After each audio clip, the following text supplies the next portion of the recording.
Hi friends, welcome back to study classes. So my dear friends, आज आपके साथ discuss करने वाले हैं पीजीटी कॉमर्स एचटेट 2021 का पेपर। तो ये जो पेपर है it was very interesting paper, recently conduct हुआ एंड अभी इसके क्वेश्चंस की जो की है it has been recently released और अभी चैलेंज करने के लिए भी we have time. So I thought कि क्यों ना इस पेपर को डिस्कस किया जाए। इस पेपर में बहुत से मजेदार, बहुत से इंटरेस्टिंग सवाल हैं जो कि हमारे पास किसी भी एग्जामिनेशन में पूछे जा सकते हैं। अगर आप नेट की तैयारी कर रहे हैं या फिर स्टेट असिस्टेंट प्रोफेसर की तैयारी कर रहे हैं, you should definitely solve this paper, क्योंकि इस पेपर के अंदर कोई ऐसी चीज नहीं है जो कि आपने अब तक पढ़ी नहीं है। आपने ये सारी चीजें पढ़ी हुई है, हो सकता है क्लास 11 में, क्लास 12 में, मे बी बीकॉम में और मे बी एमकॉम में, ये सारी चीजें आपने पढ़ी हुई है। And you should definitely try to solve this paper, क्योंकि बहुत से इंटरेस्टिंग कंसेप्ट, बहुत से अलग से सवाल इस पेपर में आए थे। और अगर वो सवाल आपसे आगे किसी एग्जाम में पूछ लिए और आपको ना आते हुए, तो you are definitely going to regret. Okay, so now let's quickly start our discussion on this HTET PGT commerce 2021 का paper. So let's start guys.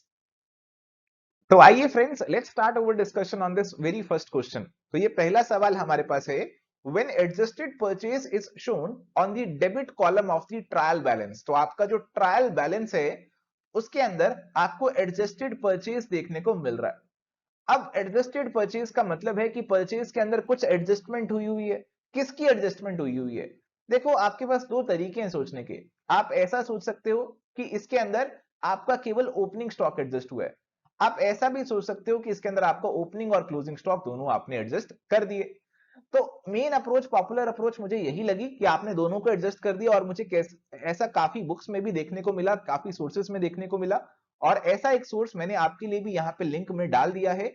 अगर आप ऐसा कर रहे हैं, अपनी परचेजेस को एडजस्ट कर रहे हैं, उसके अंदर आपने opening stock, closing stock already adjust कर दिया, तो यहाँ पे अब आपके ट्रायल बैलेंस में एडजस्टेड परचेज आएगी, एडजस्टेड परचेज आपको देखने को मिलेगी। ओपनिंग स्टॉक अब नहीं आएगा क्योंकि आपने उसे परचेज में एडजस्ट कर दिया। क्लोजिंग स्टॉक बैलेंस शीट में जाने वाला है और बैलेंस शीट में यहीं से जाएगा, ट्रायल बैलेंस से ही जाएगा, तो क्लोजिंग स्टॉक भी आपको ट्रायल बैलेंस में देखने को मिल जाएगा। ठीक है जी, इस अप्रोच को अगर आप फॉलो कर रहे हैं तो closing stock is going to be there in your trial balance and is going to be shown in your balance sheet. Opening और क्लोजिंग स्टॉक अब आपके ट्रेडिंग अकाउंट में नहीं जाएंगे, ट्रेडिंग अकाउंट में अब आपका डायरेक्टली एडजस्टेड परचेजेस ही जाएगा। बट अगर आप ऐसा मान रहे हैं कि केवल ओपनिंग स्टॉक की ही एडजस्टमेंट करिए, तो फिर आपका क्लोजिंग स्टॉक अभी ट्रायल बैलेंस में नहीं आएगा और ट्रेडिंग और बैलेंस शीट में जाएगा। देखो जी, मैं कहूंगा आप इस अप्रोच को, सेकंड वाली जो ये वाली अप्रोच है, opening stock plus closing stock वाली, इस अप्रोच को ही फॉलो करें, क्योंकि ऐसा काफी सोर्सेस में मेंशन्ड है और मैंने आपको इसका लिंक भी दे दिया। बट हमें जो ऑफिशियल आंसर मिला, इसका मिला ऑप्शन नंबर 3। कह रहे हैं कि both opening and closing stock will not be shown in the trial balance. तो आपका क्लोजिंग स्टॉक तो ट्रायल बैलेंस में दिखेगा और तभी वो बैलेंस शीट में पहुंच पाएगा। अगर आपने क्लोजिंग स्टॉक को एडजस्ट कर दिया परचेजेस से और ट्रायल बैलेंस में दिखाएंगे नहीं, तो यानी कि आपने उसे खत्म ही कर दिया, है ना। अब आपको उसको या तो दो जगह दिखाना पड़ेगा या बिल्कुल भी मत दिखाओ। दो जगह दिखाने का कोई सवाल ही पैदा नहीं होता, क्योंकि ट्रेडिंग अकाउंट में ऑलरेडी वो परचेजेस में एडजस्ट हो चुका। अब वो एक ही जगह जाएगा, वो आपकी बैलेंस शीट में जाएगा। अगर आपको याद हो, स्कूल में आपकी मैडम आपको बताती थी कुछ इस तरीके से कि अगर कोई चीज ट्रायल बैलेंस में आ रही है तो वो एक ही जगह जाएगी, या आपके ट्रेडिंग पीएनएल में जाएगी या आपकी बैलेंस शीट में जाएगी। अगर वो आपकी अलग से एडजस्टमेंट में दे रखी है तो फिर आपको उसको दोनों जगह पे लेकर जाना पड़ेगा। तो इसी अप्रोच को मैंने यहाँ पे फॉलो किया और यही अप्रोच मुझे अलग अलग सोर्सेस में भी फॉलो होती हुई दिखी और मेरे अकॉर्डिंग इस क्वेश्चन को चैलेंज किया जा सकता है। Option 3 should not be the correct answer. चलिए, हमारे पास नेक्स्ट क्वेश्चन है कि हमारे पास इंटरेस्ट है 0.75% पर मंथ। देखो, पर मंथ यहां पे लिख रखा है। सवाल को बहुत समझदारी से, बहुत ध्यान से पढ़ना बहुत जरूरी है, नहीं तो ये सवाल गलत हो जाएगा। On partners capital of rupees 60 lakh, managers commission at 5% of net profit after charging such commission, if the net profit before charging interest on capital and managers commission amounted to 14.8 lakh, then managers commission is going to be। इस सवाल के लिए क्या approach आपकी होनी चाहिए? देखो, आपको बोल रहे हैं नेट प्रॉफिट जो है आपके, उसमें इंटरेस्ट और मैनेजर कमीशन अभी नहीं घटाई। ठीक है जी, ऐसे नेट प्रॉफिट जिसमें अभी कोई एडजस्टमेंट हमने नहीं करी बिफोर एडजस्टमेंट, ये हमें यहाँ पे जो दे रखे हैं उसकी वैल्यू हमें दे रखी है 14.85 लाख। ठीक है, इसमें से आपको एक एडजस्टमेंट करनी है, किसकी? इंटरेस्ट की। एक एडजस्टमेंट करनी है मैनेजर की कमीशन की, और फिर आपका निकल कर आएगा प्रॉफिट। ठीक है जी।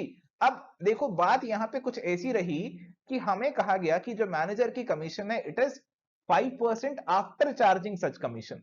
तो अगर मेरा प्रॉफिट कमीशन चार्ज करने के बाद एक्स निकल कर आता है तो मैनेजर कमीशन कितनी होगी, एक्स का 5% होगी, है ना। प्रॉफिट आफ्टर चार्जिंग कमीशन का 5% होगी यानी कि 0.05x होगी, ठीक है। और इंटरेस्ट की वैल्यू मेरी क्या होगी, कहा गया कि 60 लाख की कैपिटल है, उस पर 0.75% पर मंथ।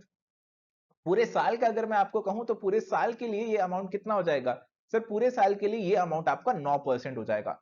तो 60 लाख का 9% अगर आप करेंगे so it is going to be how much, it is going to be 5.4 lakh. Okay, तो आपके पास ये मैंने इक्वेशन सी बना दी है, इसको आप सॉल्व कीजिए और इसको सॉल्व करके आप एक्स की वैल्यू निकालिए, उसका 5% कर दीजिए तो आपकी मैनेजर कमीशन आ जाएगी। और इसी हिसाब से इस सवाल को हमने यहां पे आपके लिए सॉल्व किया और हमारे पास जो कमीशन है, प्रॉफिट निकल कर आया 9 लाख और कमीशन निकल कर आई उसकी 5% यानी कि 45,000। So answer is going to be option number 2।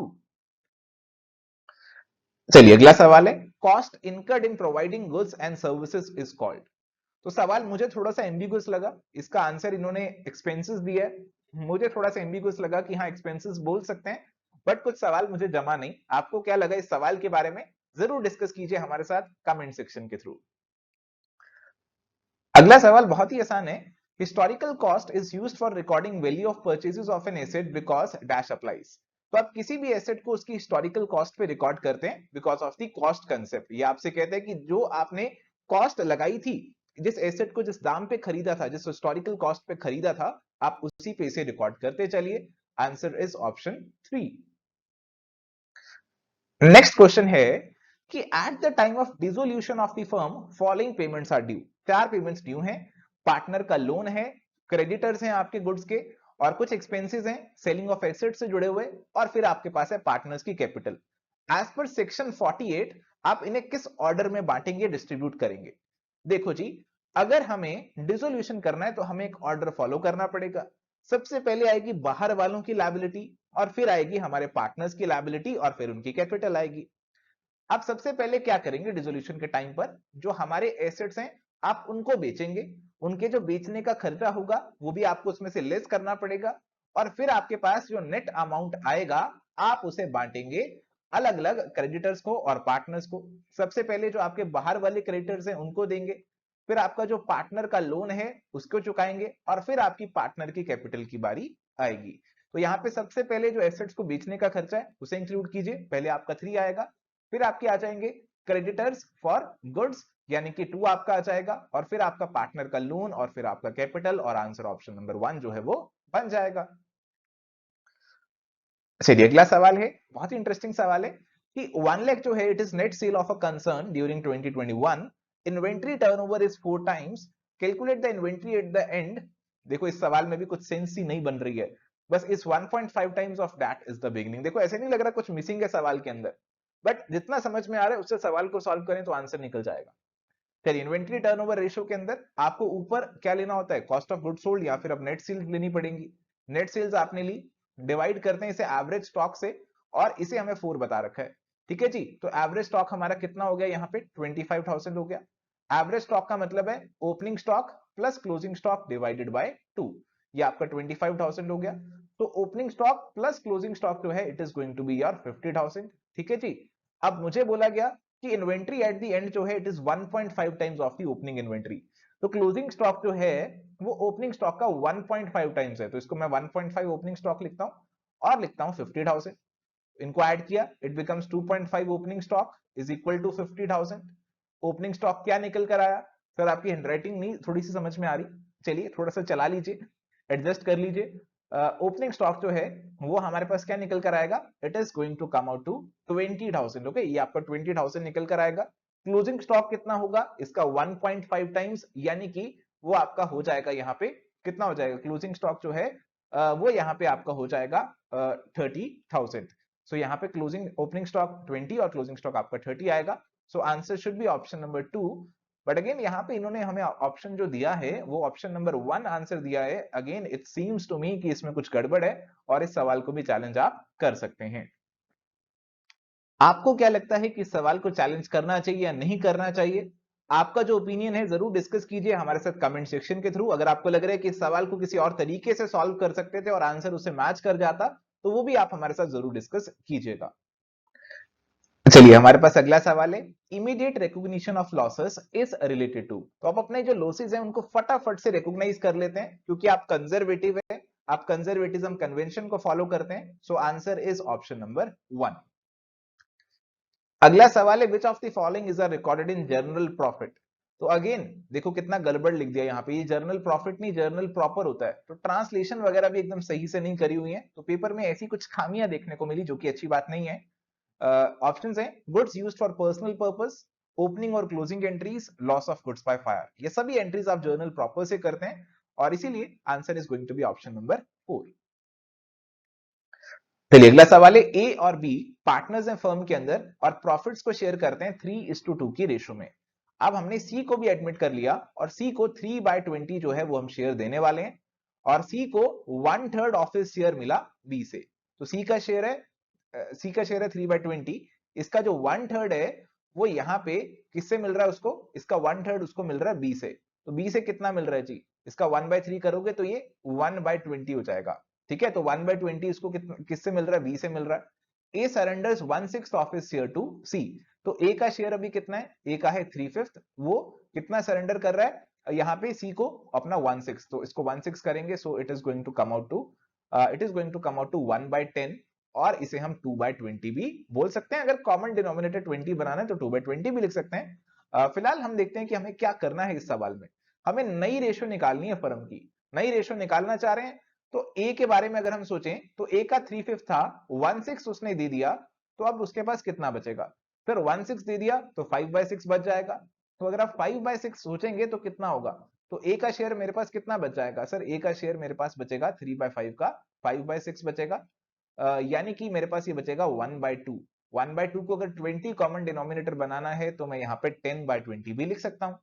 चलिए बी की बात करते हैं। बी का शेयर कितना था, 2/5 था, उसने कितना दे दिया जी, उसने 1/20 दे दिया। अब बचा कितना सर, इसको निकालना हो बचा कितना, तो हमें इसको कैसे निकालेंगे, इसको 4 से मल्टीप्लाई करो दोनों साइड पे, 8 - 1 7/20 इसका हो गया।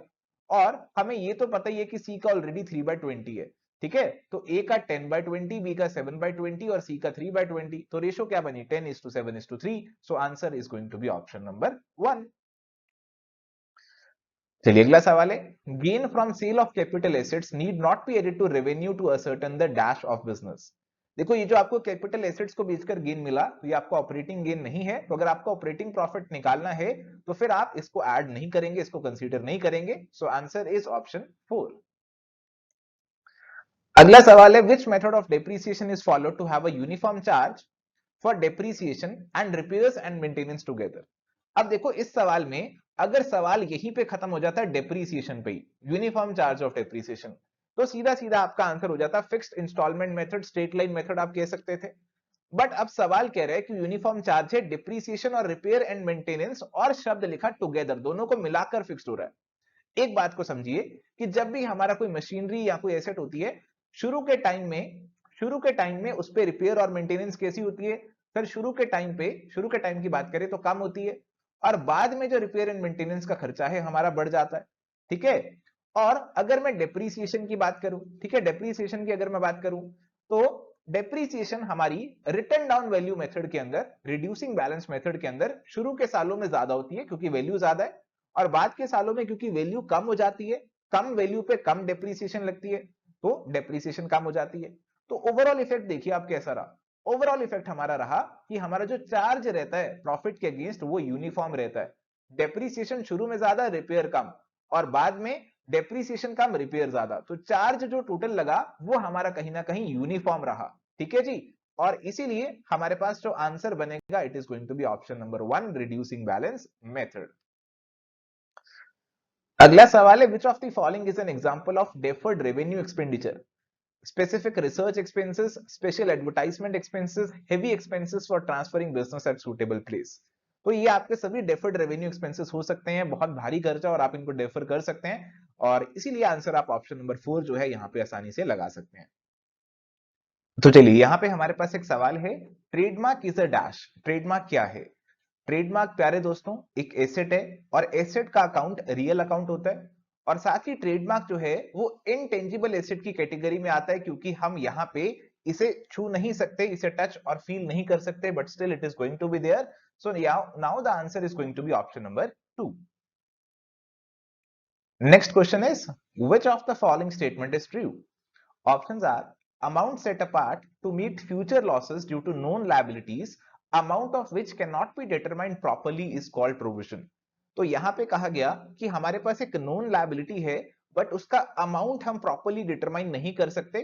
तो बेसिकली ये हमारे पास क्या हो जाएगी, ये हमारे पास एक प्रोविजन हो जाएगी. उसके लिए हमें पहले ही प्रोवाइड फॉर करना पड़ेगा और हम एक एस्टिमेटेड बेसिस पे उसकी प्रोविजन तैयार कर लेंगे. सो पहला स्टेटमेंट आपका ट्रू होगा और यही आपका आंसर यहाँ पे बनेगा. और इसके अलावा बाकी स्टेटमेंट है कि अगर आपकी नोन लायबिलिटी है तो उनके लिए आप रिजर्व बनाएंगे. देखो यहाँ पे अगर जो रिजर्व्स अगर आपको बनाने हैं, रिजर्व्स जनरली आपकी जो अननोन लायबिलिटीज है फ्यूचर में राइज हो सकते हैं, तो उनके लिए आप कुछ रिजर्व्स, कुछ जनरल रिजर्व क्रिएट करके रख लेते हैं, है ना. और सीक्रेट रिजर्व जो है वो आपका बैलेंस शीट में शो नहीं होगा और इसीलिए आंसर आपका ऑप्शन नंबर 1 ही यहाँ पे बनेगा. नेक्स्ट क्वेश्चन इज, पेटी cash book is maintained for recording. तो पेटी कैश बुक हमारे जो पेटी खर्चे हैं, छोटे मोटे खर्चे, पोस्टेज, टेलीग्राम, स्टेशनरी वगैरह के खर्चे, उनके लिए अलग से हम कैश बुक रिकॉर्ड कर लेते हैं जी. और इसीलिए यहाँ पे हमारा जो आंसर होगा it is going to be option number 2, petty expenses paid in cash. Now this next question is a match the following question और यहाँ पे आपको लिस्ट 1 और लिस्ट 2 दे रखी है. और लिस्ट 1 में सबसे पहले है जी एरर ऑफ पोस्टिंग, कि आपने पोस्टिंग गलत कर दी. अब अगर आप देखेंगे तो आपको लिस्ट 2 में सेकंड दिख रहा है कि आपने राम को गुड्स सोल्ड किए बट आपने उसे रॉन्गली शाम को डेबिट कर दिया. तो ए जो है it is going to match with 2. इसके बाद हमारे पास कुछ एरर ऑफ कॉस्टिंग है, फिलहाल स्किप करते हैं.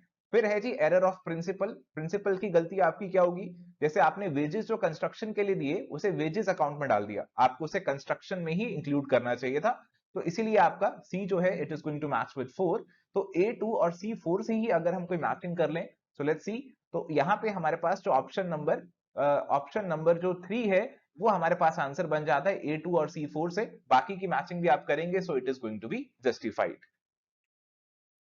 नाउ नेक्स्ट क्वेश्चन इज कि X ने गुड सेल किए 20,000 की in cash after allowing 10% trade discount and 5% cash discount. तो यहाँ पे कहा कि हमने 20,000 का सामान बेचा, गुड्स की वैल्यू 20,000 बताई गई और यहाँ पे हमने इस पे 10% का ट्रेड डिस्काउंट दिया और 5% का कैश डिस्काउंट दिया. हमें बताना है कि हम अपनी किताबों में कितने से डेबिट करने वाले हैं कैश को और डिस्काउंट को. देखो 20,000 का सामान था, 20,000 के सामान पे आपने 10% यानी कि 2,000 तो ट्रेड डिस्काउंट दे दिया, बाकी 18,000 बचा. 18,000 पे 5% आपने कैश डिस्काउंट दे दिया, इसका 5% होगा 900 और ये आपका नेट बनेगा 17,100. ट्रेड डिस्काउंट आपकी किताबों में कहीं रिकॉर्ड नहीं होता, कैश डिस्काउंट रिकॉर्ड होता है आपकी किताबों में. तो आप डिस्काउंट अकाउंट जो है उसको 900 से डेबिट करेंगे और कैश जो है आप उसको 17,100 से डेबिट करेंगे. So answer is going to be option number 2. Now the next question is, partnership firm is compulsorily dissolved. तो partnership firm को compulsorily dissolve कब कर देंगे? Option 1 है if the business of the firm has become illegal. Second, if the number of partners in a firm has become more than 50. If reorganization of the profit sharing ratio between partners is done. तो reorganisation से तो आपकी firm dissolve जो है वो नहीं होगी, but पहले दो केसेस में अगर आपका बिजनेस इलीगल हो गया और आपके नंबर ऑफ पार्टनर्स जो हैं वो एक स्पेसिफाइड लिमिट से ज्यादा हो चुके हैं तो फिर आपकी फर्म को आपको बंद करना पड़ेगा या फिर आपको कंपनी बनानी पड़ेगी. सो इसीलिए correct answer is going to be option number 4. Now the next question is, list 1 और लिस्ट 2 आपको मैचिंग करनी है. लिस्ट 1 में सबसे पहले हमें देखने को मिल रहा है गुडविल. सो गुडविल बेसिकली क्या होती है जी, गुडविल को किससे मैच कर सकते हैं हम.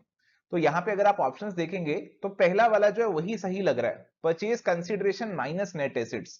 तो अगर किसी सामान के बदले हम 2 लाख दे रहे हैं बट वो सामान जो है वो 1.5 लाख का है, तो हम ये 50,000 क्यों एक्स्ट्रा दे रहे हैं, हम बेसिकली गुडविल के लिए दे रहे होते हैं. तो ए तो आपका 1 से ही मैच होगा. सुपर प्रॉफिट मतलब हमारा प्रॉफिट नॉर्मल प्रॉफिट से कितना ज्यादा, तो actual profit minus average normal profit. तो बी जो है आपका 4 से मैच होगा. तो A1 और B4 की मैचिंग मुझे दिख रही है ऑप्शन नंबर 3 में. So this is going to be the answer. और इसके अलावा नॉर्मल प्रॉफिट जो है आप अपने कैपिटल को नॉर्मल रेट से मल्टीप्लाई कीजिए. और इसके बाद है आपकी कैट नेचर ऑफ गुडविल. ओके, अगर आपकी गुडविल कैट नेचर की होती है तो बेसिकली आपकी उस प्लेस की गुडविल होती है, उस इंस्टीट्यूशन की गुडविल होती है। So this is going to be matched with institutional goodwill. तो इस हिसाब से जो आपका आंसर है वो ऑप्शन नंबर 3 जो है उसी का बनेगा। Next question is a company can issue zero coupon debentures, partly convertible debentures, secured debentures या फिर ऑल टाइप्स ऑफ डिवेंचर्स। तो सभी टाइप्स ऑफ डिवेंचर्स हमारे पास हो सकते हैं। So answer is going to be option number 4। चलिए नेक्स्ट क्वेश्चन हमारे पास है secret reserve can be prepared by. तो सीक्रेट रिजर्व आप किस तरीके से बना सकते हैं? तो सीक्रेट रिजर्व्स हमारे पास कुछ ऐसे रिजर्व्स हैं जो कि हमारे पास सीक्रेटली हमने एक्यूमुलेट कर लिए, हमारी किताबों में नहीं दिख रहे, बट ये हमने चुपके से एक्यूमुलेट कर लिए। कैसे एक्यूमुलेट कर लिए? हमने अपनी किताबों में अपने जो एसेट्स हैं उनको सही से नहीं दिखाया, हमारी जो बैलेंस शीट में पोजीशन दिख रही है वो उतनी बढ़िया नहीं दिख रही, बट वास्तव में उससे बहुत बेहतर है हमारी सिचुएशन। ऐसे ही हमारे पास बैलेंस शीट में लायबिलिटी कुछ ज्यादा दिख रही हो सकती है, बट असल में उतनी लायबिलिटी नहीं है। तो ऐसे कुछ आप ट्रांजैक्शंस करके, ऐसी कुछ एडजस्टमेंट्स करके आप सीक्रेट रिजर्व्स को क्रिएट कर सकते हो। तो सीक्रेट रिजर्व्स कैसे क्रिएट कर सकते हो? आप अपने कैपिटल एक्सपेंडिचर को रेवेन्यू में डाल दो, आपने फिक्स एसेट खरीदा, आप उसे प्रॉफिट एंड लॉस में डाल दो। बैलेंस शीट में लगेगा कि पोजीशन अच्छी नहीं है, आपका प्रॉफिट भी कम हो जाएगा इससे, बट वास्तव में आपकी पोजीशन अच्छी होगी। अगर आप अपनी लायबिलिटीज को ओवर वैल्यू कर देते हो, लायबिलिटीज को ज्यादा दिखाने की कोशिश करते हो, तो लगेगा कि सिचुएशन इतनी बढ़िया नहीं है, बट वास्तव में वो लायबिलिटी आपकी वैल्यू जो है उसकी कम है और आपकी सिचुएशन बढ़िया होगी। तो अगेन एक सीक्रेट रिजर्व क्रिएट हो जाएगा। अब देखो सेकंड दिया, outstanding expenses not shown in balance sheet and profit and loss account. देखो अगर आप आउटस्टैंडिंग एक्सपेंसेस नहीं दिखा रहे हो तो आप अपनी कोई लायबिलिटी नहीं दिखा रहे। अगर लायबिलिटी आप नहीं दिखा रहे हो तो बेसिकली यहां पे हमारी जो सिचुएशन है वो आप बैलेंस शीट में ज्यादा बढ़िया दिखा रहे हो, असल में उतनी बढ़िया है नहीं, क्योंकि हमारे कुछ ऐसे खर्चे हैं जो कि हमने रिकॉर्ड ही नहीं किए। तो ये वाला जो पॉइंट है ये इससे मैं इतना सेटिस्फाइड नहीं हूं, बट 1 और 3 जो है उससे आई एम सेटिस्फाइड, एंड इसीलिए ऑल ऑफ द अबव को मैं मार्क कर सकता हूं मेरा answer. But still I would like you guys कि आप बताइए आपको क्या लगता है पॉइंट नंबर 2 के बारे में। चलिए नेक्स्ट क्वेश्चन हमारे पास है कि ग्रांट दी है ₹10 लाख की स्कूल को बिल्डिंग कंस्ट्रक्शन के लिए, और यहां पे कहा गया कि हमने अकाउंट्स को क्लोज कर रहे हैं और तब तक कुछ भी अमाउंट कंस्ट्रक्शन में नहीं लगाया गया। आप इसका कैसे ट्रीटमेंट करेंगे, कहां पे इस अमाउंट को शो करेंगे? तो एक स्पेसिफिक काम के लिए आपको ये अमाउंट मिला है और आप इसे बैलेंस शीट में लायबिलिटी साइड पे अलग से दिखा देंगे। So answer is going to be option number 1। Next question हमारे पास है कि कैश बुक में हमारे पास डेबिट बैलेंस आ रहा है 4000 का, ठीक है जी, बट यहां पे कहा गया कि cheques deposited but not yet cleared amounted to ₹300। तो आपने कुछ चेक्स ऐसे हैं जो बैंक में डिपॉजिट जो करा दिए बट बैंक ने अभी क्लियर नहीं किए, ठीक है जी। तो आप अपनी कैश बुक में तो उसे इंक्लूड कर लिया होगा आपने, बट बैंक ने उसे इंक्लूड नहीं किया, तो बैंक तक पहुंचने के लिए आपको कैश बुक में से उन्हें घटाना पड़ेगा। और साथ ही कुछ ऐसे चेक हैं जो कि आपने इशू कर दिए पेमेंट के लिए, बट अभी सामने वाले ने उन्हें प्रेजेंट नहीं किया बैंक में, तो बैंक में बैलेंस हमारा नहीं घटा, बट हमने घटा दिया होगा। तो हमने घटा दिया होगा तो पासबुक तक पहुंचने के लिए इसे ऐड करना होगा जी। और साथ ही कहा गया कि बैंक में इंटरेस्ट भी आ रहा है और डिविडेंड भी आ रहा है 100 रुपीस का, जो कि हमने किताबों में नहीं डाला। तो पासबुक तक पहुंचने के लिए इन दोनों को भी ऐड करना पड़ेगा और आप अपनी पासबुक तक पहुंच जाएंगे। तो ऐसा करने से बताइए फटाफट से क्या निकल कर आएगा? सर ये हमारा 4100 निकल कर आएगा। So answer is going to be option number 3।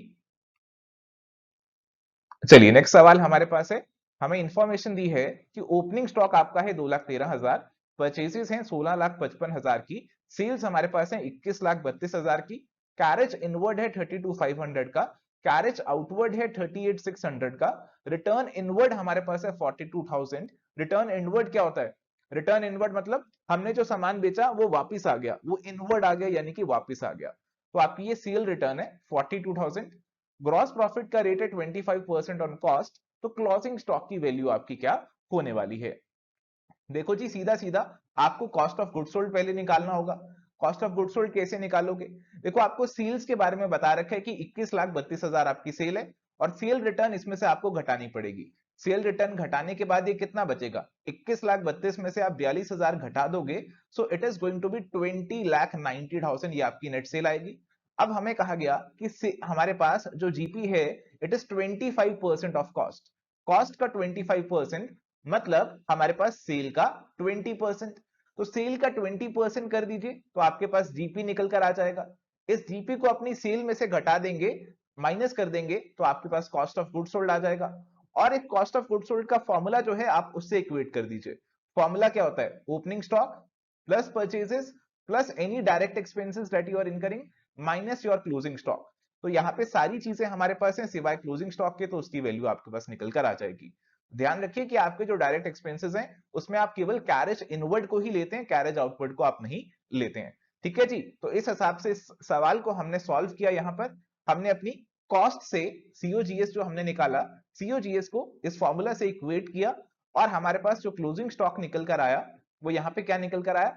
2,28,500 का। So answer is going to be option number 4। Okay, so इस हिसाब से आपको इस सवाल को सॉल्व करना है। चलिए अगला सवाल बहुत ही सीधा है कि अ सपोर्टिंग वाउचर इज, तो कोई भी सपोर्टिंग वाउचर है बेसिकली कोई भी आपकी ट्रांजैक्शन का वो डॉक्यूमेंट्री एविडेंस है। So answer is option 1। चलिए अगला सवाल है कि कंपनी ने फोरफिट किए 200 शेयर्स ऑफ 100 ईच, उसपे 70 जो है कंपनी ने कॉल्ड अप किया हुआ था और शेयर होल्डर ने उनपे 50 पर शेयर पे किया था। तो कंपनी ने 70 मंगाया था, शेयर होल्डर ने उनपे 50 पे कर दिया था, और अब यहाँ पे क्योंकि उसने बैलेंस हमें अमाउंट नहीं दिया, हमने शेयर्स को फोरफिट कर लिया। तो फोरफिट किया होगा तो शेयर फोरफीचर में कितना अमाउंट डाला होगा? जो भी शेयर होल्डर से मिल गया हम उसे शेयर फोरफीचर में डाल देते हैं। तो शेयर होल्डर से 50 मिले, 50 हमने शेयर फोरफीचर में डाल दिए, 50 इंटू 200 इतना फोरफीचर में डाल दिया। अब इस अमाउंट का इस्तेमाल हम करेंगे जब हम वापस से इन शेयर्स को री इशू करेंगे डिस्काउंट पे। तो अब कहा कि हमने इन शेयर्स को री इशू किया 80 रुपीज पे, फुली पेड अप पर शेयर। तो देखो यहां पे बताया कि शेयर आपका 100 रुपए का है और आपने उसे 80 में इशू कर दिया, तो यानी कि 20 का आपने यहां पे डिस्काउंट दे दिया। तो कितना डिस्काउंट बेसिकली आपने दिया? तो डिस्काउंट आपने दिया 20 इंटू 200 का, यानी कि 4000 का डिस्काउंट आपने दिया। इस 4000 का जो डिस्काउंट है इसको आप फोर फीचर से एडजस्ट करेंगे, और यही हमसे पूछ रहे हैं कि शेयर फोर फीचर अकाउंट को कितने से डेबिट करेंगे री इशू एंट्री में। तो री इशू जब आप एंट्री करेंगे तो जो डिस्काउंट है 4000 का वो आप शेयर फोर फीचर के थ्रू एडजस्ट करेंगे, तो यानी कि 4000 से आप शेयर फोर फीचर को डेबिट करेंगे। So answer is going to be option number 2। चलिए नेक्स्ट सवाल हमारे पास है। ये सवाल बेसिकली आपका जो आपके एनपीओ होते हैं, नॉट फॉर प्रॉफिट ऑर्गेनाइजेशन, उनसे जुड़ा हुआ है। और कहा गया कि आपको सब्सक्रिप्शन जो है 6,24,000 जो है उस उतनी आपने अपने इनकम और एक्सपेंडिचर अकाउंट में अपनी इनकम दिखा रखी है, और कुछ जानकारी आपको अलग से साथ में दे रखी है। आपको बता रखा है कि ओपनिंग में कुछ ये बैलेंसेस थे और क्लोजिंग में कुछ ये बैलेंसेस आपके आ रहे थे।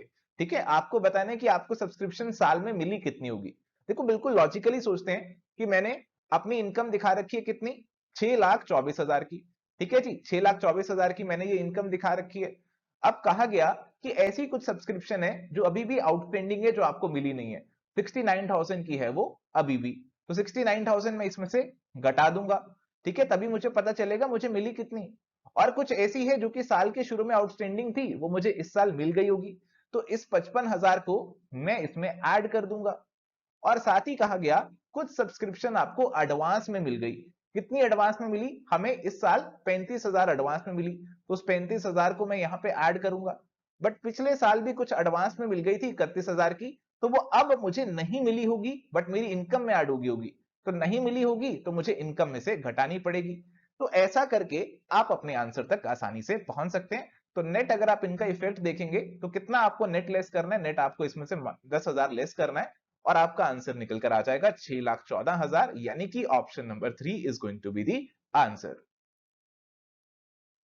चलिए नेक्स्ट सवाल हमारे पास है कि ए ने बिल ड्रॉ किया 25 अक्टूबर 2021 को, 90 डेज के लिए ड्रॉ किया, एंड यहां पे एक्सेप्ट कर लिया। मेच्योरिटी डेट आपको जो बिल है उसकी बतानी है। मेच्योरिटी डेट क्या होगी?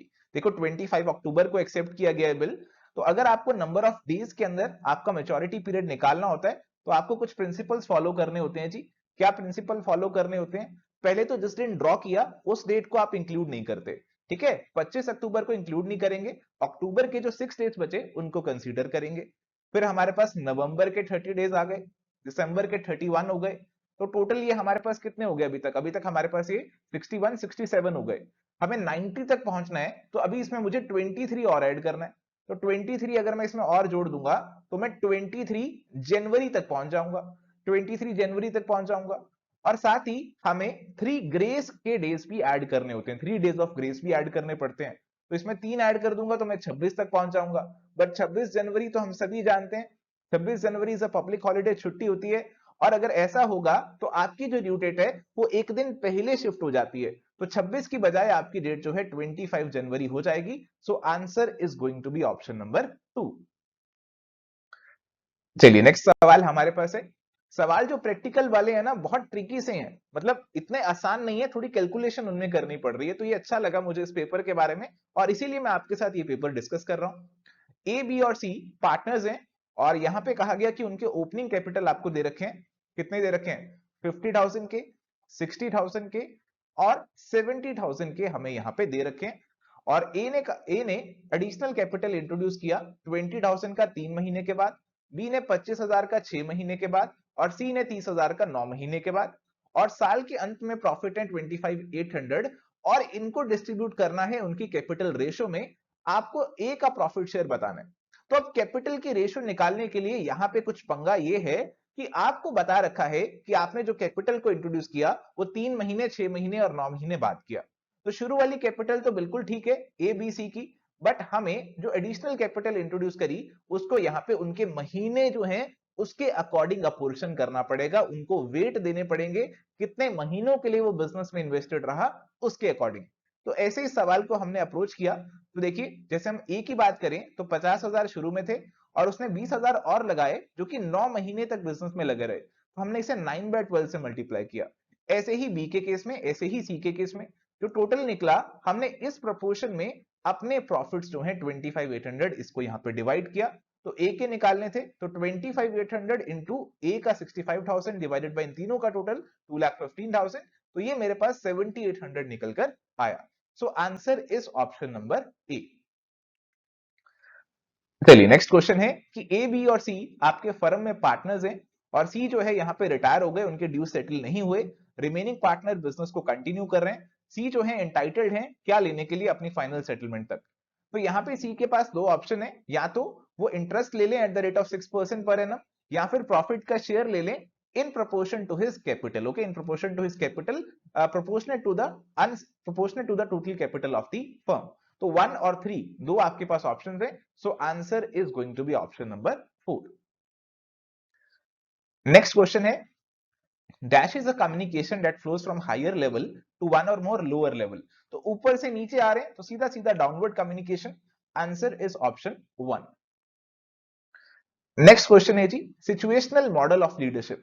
तो सिचुएशनल मॉडल ऑफ लीडरशिप को हम जोड़ते हैं हर्शे एंड ब्लैंकार्ड से। So answer is going to be option number 4। Invisible in balance of payment.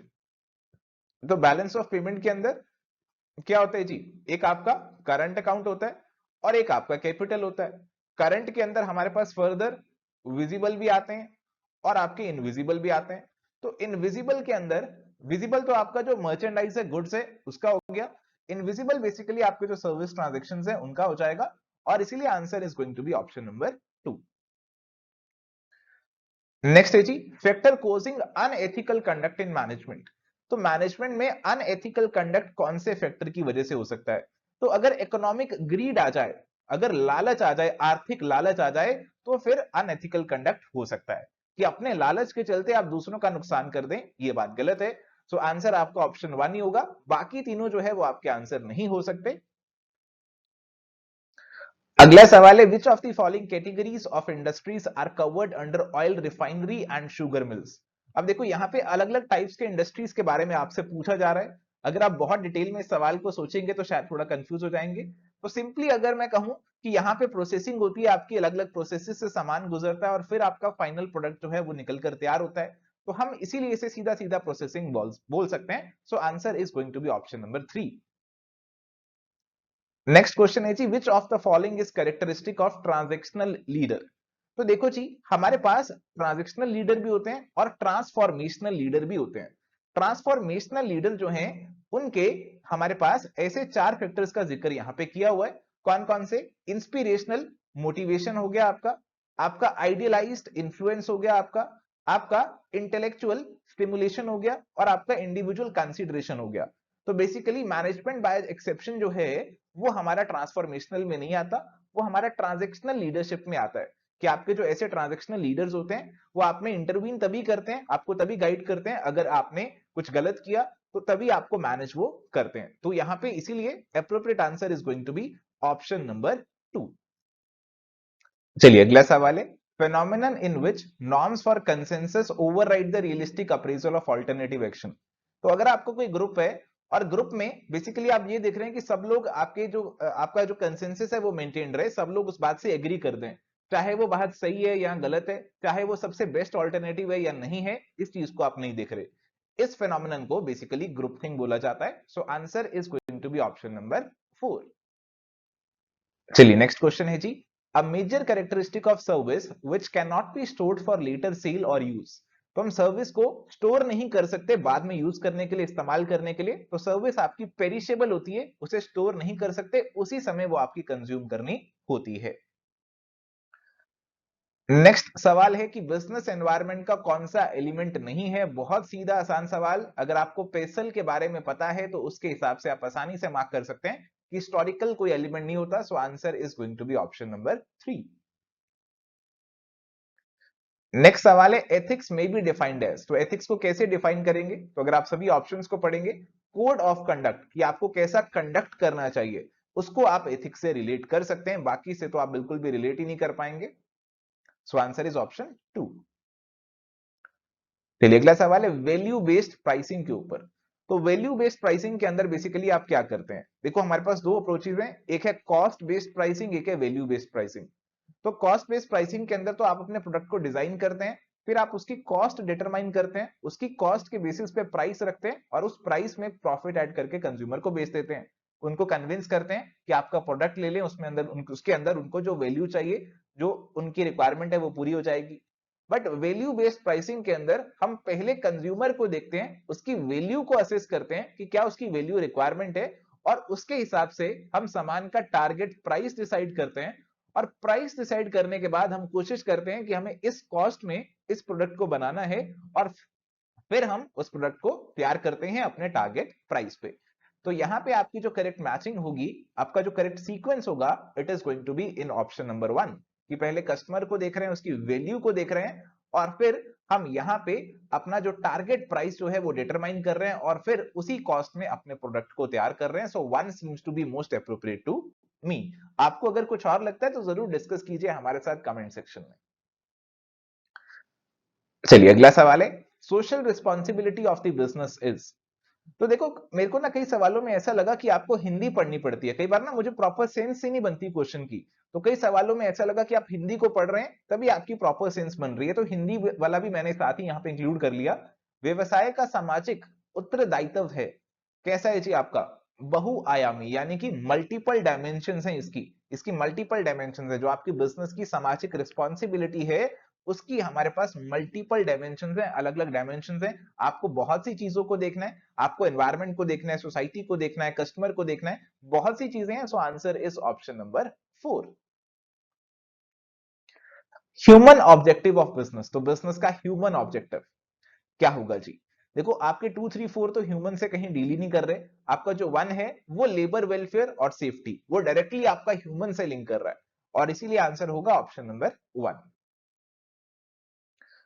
अगला सवाल, which theory assumes people generally lazy and will avoid work and responsibilities। तो इस सवाल में भी इतनी सेंस नहीं बन रही, बट आपको समझ में आ रहा है कि क्या पूछ रहे हैं। पूछ रहे हैं कि वर्कर्स लेजी होते हैं, काम को अवॉइड करते हैं। तो आपके पास थ्योरी एक्स भी है, थ्योरी वाई भी है, और एक अलग से थ्योरी जेड भी आती है।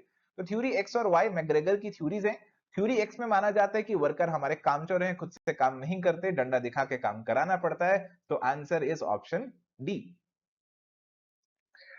Next question is, creating new products और services for foreign markets is known as. तो आप फॉरेन मार्केट्स के लिए नए प्रोडक्ट और सर्विस तैयार कर रहे हैं, तो आप कुछ नया प्रोडक्ट इन्वेंशन कर रहे हैं। So answer is option 3। अगला सवाल भी बहुत ही आसान है, कम्युनिकेशन प्रोसेस का कौन सा एलिमेंट नहीं है? तो कम्युनिकेशन प्रोसेस के अंदर हमारे एक सेंडर होंगे जो कि मैसेज को इनकोड करेंगे, और एक चैनल के माध्यम से वो अपने मैसेज को रिसीवर तक पहुंचा देंगे, जो उसे डिकोड करेंगे और फिर अपना फीडबैक जो है सेंडर को देंगे। मेजरमेंट कहीं नहीं आ रहा, सो आंसर विल बी ऑप्शन 4। अगला सवाल है कि कोऑपरेटिव सोसाइटी की रजिस्ट्रेशन कहा गया जी, ये आपकी प्रोटेक्टेड है, कंपलसरी है, ऑप्शनल है, थ्रू मेंबर्स है। Now this registration is mandatory under law, so इसीलिए आंसर होगा ऑप्शन 2 का। अगला सवाल है कि 14 प्रिंसिपल्स ऑफ मैनेजमेंट किसने दिए, आपके फ्योल ने दिए, और आंसर ऑप्शन 3 हो जाएगा। अगला सवाल, partnership is the result of, तो partnership is the result of an agreement, आपका एक एग्रीमेंट होगा, समझौता होगा, और उसे हम पार्टनरशिप बोलेंगे, सो answer is option 2। Next question is which of the following is not a feature of employment, तो एम्प्लॉयमेंट का कौन सा फीचर नहीं है। एम्प्लॉयमेंट, अगर आप किसी की जॉब कर रहे हैं, कोई एम्प्लॉयमेंट अगर आपको मिल रही है तो उसकी कुछ टर्म्स और कंडीशंस होगी, आपका एग्रीमेंट होगा, आपकी वेजेस तय की जाएंगी, फिक्स की जाएंगी। एलिमेंट ऑफ रिस्क जो है वो इसके अंदर नॉर्मली नहीं रहता, so answer will be option 3। Question is a runner up firm that is fighting hard to increase its market share in an industry is known as, तो आपकी रनर अप फर्म है जो कि मेहनत कर रही है, मार्केट को चैलेंज कर रही है, आंसर इज मार्केट चैलेंजर। चलिए हमारे पास यहां पे क्वेश्चन है, what is the maximum age limit members of the national commission of the consumer protection, तो इस सवाल के अंदर थोड़ी सी गड़बड़ है, इस सवाल को चैलेंज किया जा सकता है। देखो, अगर आप कंज्यूमर प्रोटेक्शन एक्ट 2019 की बात करेंगे तो उसके अंदर प्रेसिडेंट की एज 70 इयर्स है और बाकी मेंबर्स की जो एज है 67 इयर्स है। और कंज्यूमर प्रोटेक्शन एक्ट अगर आप 1986 पुराना वाला भी देखेंगे तो वहां पे ओरिजिनली तो 65 शायद आपको दिख जाए, बट बाद में उसमें भी आपका, अगर आप देखेंगे अमेंडेड देखेंगे आपके एक्ट को, तो उसके अंदर भी आपको ये 67 ही देखने को मिलेगा। सो करेक्ट आंसर आपका जो है 67 होना चाहिए, बट यहाँ पे ऐसा कोई ऑप्शन नहीं है, सो इस क्वेश्चन को आप चैलेंज कर सकते हैं। देखो यहाँ पे मैंने लिंक्स भी दे दिए हैं, आप इन लिंक्स का इस्तेमाल कर सकते हैं, इनको अपने ब्राउजर में आप अपने कॉपी पेस्ट कीजिए और आप इनको जो कॉपी पेस्ट करके लिंक खुलेगा, that is going to be official, आपका जो लॉ का लिंक है वो खुलेगा, गवर्नमेंट की वेबसाइट है ये आपकी nic.in वाली, वहां के लिंक खुलेंगे और आप उनको अपना एविडेंस इस्तेमाल कर सकते हैं इस क्वेश्चन को चैलेंज करने के लिए। नेक्स्ट क्वेश्चन इज रिक्रूटमेंट क्या है जी, तो देखो रिक्रूटमेंट और सिलेक्शन में जब डिफरेंस करते हैं ना तो कहते हैं कि रिक्रूटमेंट पॉजिटिव प्रोसेस है, हम सबको कहते हैं कि हमारी ऑर्गेनाइजेशन में अप्लाई करो, अप्लाई करने आ जाओ, तो इट इज पॉजिटिव। बट जब सिलेक्शन की बारी आती है, जिन्होंने अप्लाई किया उनमें से हम काफी सारों को तो रिजेक्ट कर देते हैं, निकाल देते हैं, तो इसलिए उसे नेगेटिव प्रोसेस बोलते हैं। तो recruitment is positive, so answer is option 2। Next question है डेलीगेशन ऑफ अथॉरिटी इन्वॉल्व्स, तो अगर आप अथॉरिटी को डेलीगेट कर रहे हैं तो इसके अंदर आप क्या कर रहे हैं, बेसिकली अपने सबऑर्डिनेट्स को जो अथॉरिटी है वो आप यहां पे असाइन कर रहे हैं, तो सबऑर्डिनेट्स को आप अथॉरिटी दे रहे हैं, डेलीगेट कर रहे हैं, असाइन कर रहे हैं, so answer is going to be option 4। चलिए अगला सवाल बहुत ही ज्यादा फैक्चुअल सवाल है, किसी को आता है तो आता है, नहीं आता तो नहीं आता, मुझे भी ये फैक्ट इस पेपर के थ्रू ही पता चला। Which management thinker received the Nobel prize for economics in 1978, बहुत ही फैक्चुअल सवाल है और ये आपने गलत भी किया तो कोई चिंता वाली बात नहीं है। ये आपको याद रखना है अब से कि हर्बर्ट साइमन जो है उनको नोबेल प्राइज इकोनॉमिक्स में मिला था 1978 में, तो अब आपको ये चीज याद रखनी है, अब आपको नहीं भूलनी। चलिए अगला सवाल बहुत ही आसान है कि hierarchy of need motivation theory, तो हमें नीड मोटिवेशन हायरार्की किसने दी थी, मैस्लो ने दी थी, उन्होंने 5 नीड्स की बात करी थी, उनके हायरार्की की बात करी थी, answer is option A Abraham Maslow. Next question है the modern approach of financial management is, तो देखो पुरानी अप्रोच जो थी ना उसका दायरा लिमिटेड था, हम फंड्स कलेक्शन की बात कर लेते थे, बट जो मॉडर्न अप्रोच है उसका दायरा बहुत बड़ा है, हम फंड्स को कलेक्ट भी करते हैं और उनको इफेक्टिवली डिप्लॉय करते हैं, यूटिलाइज करते हैं, so correct answer is going to be option number 2। अगला सवाल जो है एक अगेन फैक्चुअल सवाल है, management is the development of people not direction of things, ऐसा किसने कहा था, देखो ये आपकी सिंपली मैनेजमेंट की डेफिनेशन है और आपको याद करना होगा ऐसा लॉरेंस एप्ले ने कहा था, so answer is going to be option number 2। Next सवाल है internal elements that may interfere with the company's ability to achieve its objectives, तो यहाँ पे वो इंटरनल एलिमेंट्स जो कि हमारी कंपनी की एबिलिटी के साथ इंटरफेयर कर सकते हैं ताकि वो अपने ऑब्जेक्टिव्स जो हैं उनको अचीव ना कर पाए, तो इनको क्या बोलेंगे। देखो जब स्वॉट एनालिसिस की बात करते हैं ना तो इसमें हमारी स्ट्रेंथ्स और वीकनेसेस जो हैं इट इज इंटरनल, ये हमारी इंटरनल होती हैं, और जो अपॉर्चुनिटीज और थ्रेट्स होते हैं ये बाहर से आते हैं, दे आर एक्सटर्नल। तो इंटरनल अगर आप बात कर रहे हैं अपनी कमियों की कि हम अपने ऑब्जेक्टिव्स को अचीव नहीं कर पाएंगे तो हमारी कमियां हुई, तो आंसर होगा option 2 weakness. So thank you my dear friends, ये था आज का हमारा डिस्कशन जहां पे हमने एचटेट पीजीटी कॉमर्स 2021 का पेपर जो है वो आपके साथ डिस्कस किया। तो मुझे लगा कुछ सवाल इसके अंदर थोड़े से अलग हैं और वो आपके साथ डिस्कस करने चाहिए, और इसीलिए इस पेपर को आपके साथ डिस्कस किया गया। आपको कैसा लगा इस पेपर के बारे में? अगर आपने ये पेपर दिया था, आप एक्चुअल में इस पेपर में अपीयर हुए थे, तो क्या आपका स्कोर बन रहा है? कैसा लगा आपको एग्जामिनेशन? कैसा आपका एक्सपीरियंस था? तो आप वो डेफिनेटली हमारे साथ शेयर कीजिए कमेंट सेक्शन के थ्रू। मिलते हैं नेक्स्ट सेशन में, तब तक के लिए bye bye, take care, all the best.